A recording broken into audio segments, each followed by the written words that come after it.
Dear students in your YouTube channel commerce Adda. आज हम discuss करेंगे आगे का चैप्टर। कल हमने पढ़ा था बेसिक टर्मिनोलॉजी ऑफ अकाउंटिंग। आज 22 नंबर डिस्काउंट से स्टार्ट करते हैं। तो जैसा आप स्क्रीन पर देख पा रहे हैं 22 discount. What is discount? Discount allowed by a businessman. Discount एक बिजनेसमैन के द्वारा अलाउ किया जाता है किसको? कस्टमर को। It's customer is called a discount. It may be of two types. जैसा कि आप पढ़ पा रहे हैं कि it may be of two types के हमारे डिस्काउंट होते हैं। Like as trade discount. Trade discount means व्यापारिक छूट। What is trade discount? चलिए पढ़ते हैं trade discount. When a trader allows a concession of its customers on the list price. जो हमारा लिस्ट प्राइस होता है उसमें कंसेशन करके जो हमको डिस्काउंट अलाउ किया जाता है, it is known as trade discount. उसे हम ट्रेड डिस्काउंट बोलते हैं। It is not recorded in the books, it is stated in the invoice. इसको हम अपनी बुक्स में, जो हमारी अकाउंटिंग बुक्स होती हैं, उसमें रिकॉर्ड नहीं करते हैं। ये डायरेक्ट हमारी इनवॉइस से रिकॉर्ड होती हैं। इनवॉइस में ही हम डायरेक्ट इसको डिडक्ट कर देते हैं। Second is cash discount. When a trader allows a concession to the customer to make payment in cash or by check। जो हमें पेमेंट कैश या चेक के द्वारा दी जाती है, हम उसमें कुछ कंसेशन करके अपने कस्टमर को दे देते हैं। क्लियर है students? It is recorded in the books. When cash discount is allowed, customer is required to pay the less due amount. So it encourages the customer to pay as early as possible। जो cash discount जो customer को दिया जाता है, उसका जो main purpose होता है, मेन पर्पज़ ये होता है कि कस्टमर को एनकरेज किया जाता है जिससे कि वो जल्दी से जल्दी इनवॉइस का पेमेंट कर दे। जितना जल्दी हो सके वो उतना जल्दी उस बिल का पेमेंट कर दे, इसीलिए उसको कैश डिस्काउंट दिया जाता है। तो cash discount and trade discount is the types of discount. Clear है? चलिए आगे देखते हैं। डेप्टर। What is debtor? जैसा कि पिछली वीडियो में हमने पढ़ा था, डेप्टर और क्रेडिटर्स के बारे में कुछ डिस्कशन हुआ था, तो हमने डेप्टर और क्रेडिटर्स के बारे में कुछ समझा था, लेकिन डिटेल में हम आज इस वीडियो के माध्यम से समझेंगे। What is debtor? तो स्क्रीन पर आप देख पा रहे हैं कि debtor is the person. Debtor वह पर्सन है, फर्म और an organisation who takes goods और services on credit from the business are called debtors of the business. Right? कोई भी पर्सन, कोई भी फर्म, कोई भी ऑर्गेनाइजेशन जो गुड्स एंड सर्विसेज को क्रेडिट पर किसी अदर बिजनेस से लेती है, लाइक हम इसको बोल सकते हैं उधार लेती है। क्रेडिट मीन्स उधार। Are called debtors of the business. तो वो फर्म या वो पर्सन या ऑर्गेनाइजेशन वो उस बिजनेस का, जिससे उसने गुड्स या सर्विसेज लिए हैं, उस बिजनेस का वो डेप्टर्स बन जाते हैं। क्लियर है? In other words, the person, firm और an organisation who owes money और money's worth to the business is called debtor. तो डेप्टर को हम एक तरीके से कस्टमर भी बोल सकते हैं, क्योंकि डेप्टर क्या होता है? डेप्टर हमारी बैलेंस शीट में एसेट साइड का पार्ट होता है। कोई भी डेप्टर, अगर हमारा कोई डेप्टर है तो वो डेप्टर हमको किसी भी इनवॉइस का या किसी भी बिल का पेमेंट देगा। अगर वो पेमेंट देगा तो वो हमारे लिए एक एसेट्स होता है। So debtor is a asset for balance sheet. Clear? Just opposite creditors. 24 number हमारा है creditors. Who is creditor? The person, firm और an organisation from whom goods और services are purchase on credit by the business are called creditors of the business. देखिए creditors से क्या होता है? Creditors को अगर हम हिंदी में बोलें तो इसको हम हिंदी में बोलते हैं लेनदार। आपने देखा होगा किसी की शॉप हो या किसी की फर्म वगैरह चल रही हो, तो उसमें हम लोग देनदार और लेनदार का यूज करते हैं इस वर्ड का। कॉमर्स की लैंग्वेज में, बिजनेस की लैंग्वेज में debtors and creditors. Creditors is the liability for a company. क्यों? क्योंकि क्रेडिटर्स का को हमें पे करना होता है। अगर हमने लाइक द पर्सन, फर्म और ऑर्गेनाइजेशन फ्रॉम होम गुड्स और सर्विसेज आर परचेज, किसी भी पर्सन या किसी भी फर्म या किसी भी ऑर्गेनाइजेशन से अगर हमने कोई भी गुड्स या कोई भी सर्विसेज परचेज की हुई हैं, तो जिससे हमने परचेज की हैं, तो वो पर्सन या वो फर्म या वो ऑर्गेनाइजेशन हमारे लिए क्रेडिटर बन जाता है। एक बिजनेस के लिए वो क्रेडिटर हो जाता है। The business owes money to them, the amount payable to creditors is a liability of the business. तो हमें जो पेमेंट करना होता है उनको, जिससे हमने गुड्स या सर्विसेज लिए हैं, तो वो एक बिजनेस के लिए एक लायबिलिटीज़ होती हैं। तो स्टूडेंट्स ये चीज़ ध्यान रखेंगे कि डेब्टर्स एसेट्स होते हैं एक बिजनेस के लिए, क्रेडिटर्स लायबिलिटीज़ होते हैं। क्लियर है? Next point, receivables. What is receivables? Receive means लेना, किसी भी चीज़ को प्राप्त करना। The total amount which is to be received in business is called receivables. तो रिसीवेबल्स ऐसी अमाउंट जो एक बिजनेस रिसीव करता है, तो वो सभी अमाउंट हमारे लिए रिसीवेबल्स होती हैं। Just opposite is payable. Receivable के बिल्कुल अपोजिट हमारा होता है payable. 26 number payable. The total amount which is to be paid by the business, किसी भी बिजनेस के द्वारा जो भी अमाउंट पेड की जा रही है, जो भी अमाउंट का पेमेंट किया जा रहा है, इज कॉल्ड पेबल्स। क्लियर है? जो भी हम पे कर रहे हैं तो वो हमारे लिए पेबल होंगे, और जो भी हम रिसीव कर रहे हैं वो हमारे लिए रिसीवेबल होंगे। क्लियर है? चलिए 27 पॉइंट है हमारा entry. What is entry? Entry is the transaction for a business. जब कोई भी हम डबल एंट्री सिस्टम से ट्रांजैक्शन करते हैं तो उसे हम बिजनेस की लैंग्वेज में एंट्री बोलते हैं। Recording of the transaction in account book. और वो रिकॉर्डिंग कहाँ करते हैं? ट्रांजैक्शन हम कहाँ करते हैं? हम अपनी अकाउंट्स की बुक्स में, like as purchase book, sale book, stock register. तो जहाँ भी हम ट्रांजैक्शन करते हैं, जहाँ भी हम रिकॉर्डिंग करते हैं, तो वो बुक में हम जो ट्रांजैक्शन कर रहे हैं उसको कॉमर्स की लैंग्वेज में हमें एंट्री बोलते हैं। और the record of a transaction in books is called an entry. Clear? तो आगे चैप्टर में हम एंट्री भी सीखेंगे। जो डबल एंट्री सिस्टम हमारी जो इंडियन सिस्टम है, डबल एंट्री सिस्टम पर आधारित है। तो आगे एंट्री के बारे में न्यू चैप्टर में भी डिस्कस करेंगे। क्लियर? 28 पॉइंट है हमारा turnover. What is turnover? The total amount of cash and credit sales during a particular period is called turnover. देखिए टर्नओवर क्या है? जो भी कैश और क्रेडिट सेल, जितनी भी हमारी कैश सेल जो हमने कैश में की है, और जितनी भी क्रेडिट सेल है हमारी जो हमारी उधारी में है, जिनका पेमेंट नहीं आया है अभी, तो cash and credit sale particular period के दौरान, जो हमारा फाइनेंशियल ईयर है, एक फाइनेंशियल ईयर में हमारी टोटल कितनी सेल है कैश और क्रेडिट, तो वो टोटल सेल हमारी एक टर्नओवर का नाम होती है। एक टर्नओवर हम उसको बोलते हैं। और ये टर्नओवर हमारी फाइनेंशियल ईयर के अकॉर्डिंग ही काउंट होती है। एक फाइनेंशियल ईयर की टर्नओवर पूरे फाइनेंशियल ईयर में जितनी भी हमारी सेल हुई है वो होती है। तो नेक्स्ट फाइनेंशियल ईयर की टर्नओवर हमारी अलग होगी, उससे नेक्स्ट की फाइनेंशियल ईयर की टर्नओवर हमारी अलग होगी। तो टर्नओवर वन फाइनेंशियल ईयर के अकॉर्डिंग हमारी डिसाइड की जाती है, जिसमें हम टोटल सेल, जितनी भी सेल हमारी बिजनेस में है उतनी सेल को हम काउंट करके जो दिखाते हैं उसको हम एक टर्नओवर का बिजनेस की लैंग्वेज में नाम देते हैं। क्लियर है? नेक्स्ट पॉइंट है हमारा इंसॉल्वेंट। What is insolvent? देखिए क्या होता है, ज़रूरी नहीं है बिजनेस में हमें हमेशा प्रॉफिट ही हो, लॉस भी हो सकता है।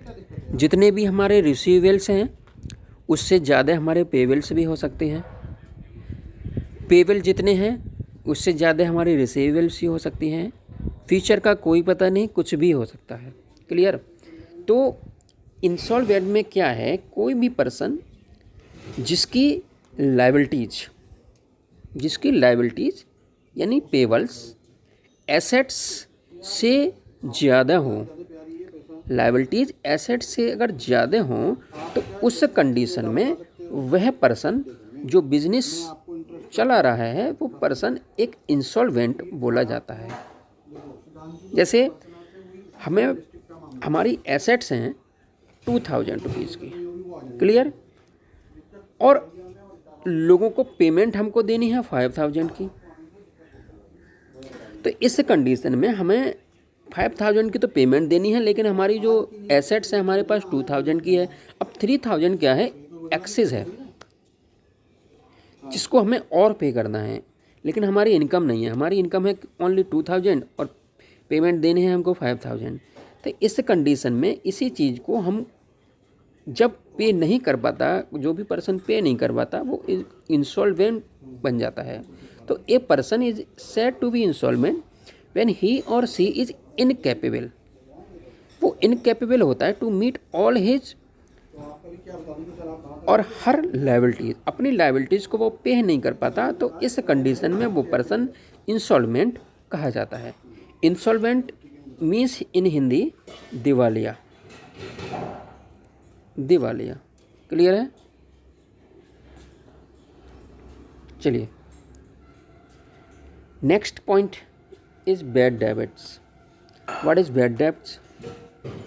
देखिए बैड डेब्ट्स में एक जो वर्ड है हमारा बैड मीन्स बुरा, यानी बैड डेब्ट्स जो हमारा पॉइंट है इसमें कुछ हमारा बुरा होने वाला है, क्लियर।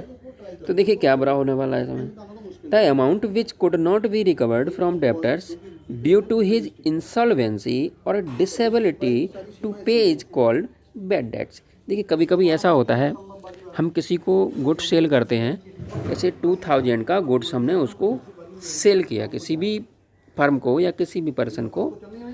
अब फ्यूचर में क्या होने वाला है किसी को नहीं पता। तो हुआ का जिसको हमने गुड्स सेल किया था वो हमारी 2000 रुपीज़ की पेमेंट देने में इनकैपेबल रहा, वो नहीं दे पाया, मीन्स हम 2000 रुपीज़ उससे रिकवर नहीं कर पाए। उसने केवल हमको 1000 रुपीज़ ही उसने हमको दिए। 2000 का गुड्स था, उसमें से 1000 रुपीज़ हमने रिकवर उससे कर लिए। अब बैलेंस कितना बना उसका 1000 रुपीज़, तो ये 1000 रुपीज़ वो देने में हमें इनकैपेबल रहा, हमको नहीं दे पाया। तो in that condition 1000 rupees is bad debts for a company. तो 1000 रुपीज़ एक कंपनी के लिए बैड डेब्ट्स बन जाते हैं, जो ऐसा अमाउंट जो डेप्टर से हम रिकवर नहीं कर सकते, ऐसे अमाउंट को हम बैड डेब्ट्स में शो करते हैं, क्लियर। तो the amount which could not be recovered from debtors, debtor से जो अमाउंट हम रिकवर नहीं कर सकते ऐसे अमाउंट को हम बैड डेट्स बोलते हैं, clear. Next topic is vouchers. What is vouchers? The written document through which financial transaction are recorded in the books is called voucher. देखिए कोई भी कंपनी, जब तक कंपनी में किसी भी ट्रांजैक्शन के लिए एक वाउचर नहीं होगा तब तक कोई भी हम ट्रांजैक्शन अपनी जो फाइनल बुक्स होती हैं हम उसमें शो नहीं करा सकते। तो वाउचर एक क्या होता है, एक रिटन डॉक्यूमेंट होता है हमें अपनी फाइनेंशियल ट्रांजैक्शन को रिकॉर्ड करने के लिए। जब तक वाउचर नहीं होगा तब तक कोई भी फाइनेंशियल ट्रांजैक्शन शो नहीं कर सकते हैं।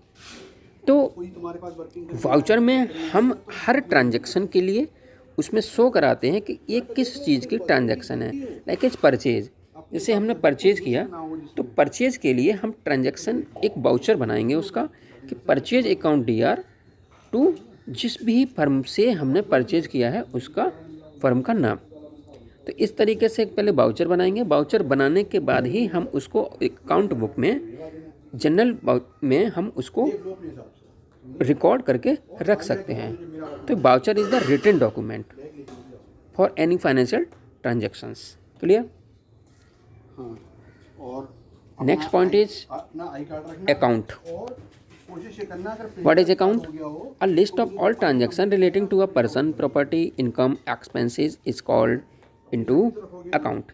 देखिए, कोई भी ट्रांजैक्शन में हमको किसी भी पर्सन की नीड होती है, या कोई भी प्रॉपर्टी होनी चाहिए, या कोई भी इनकम, या कोई भी एक्सपेंस होना चाहिए हमें.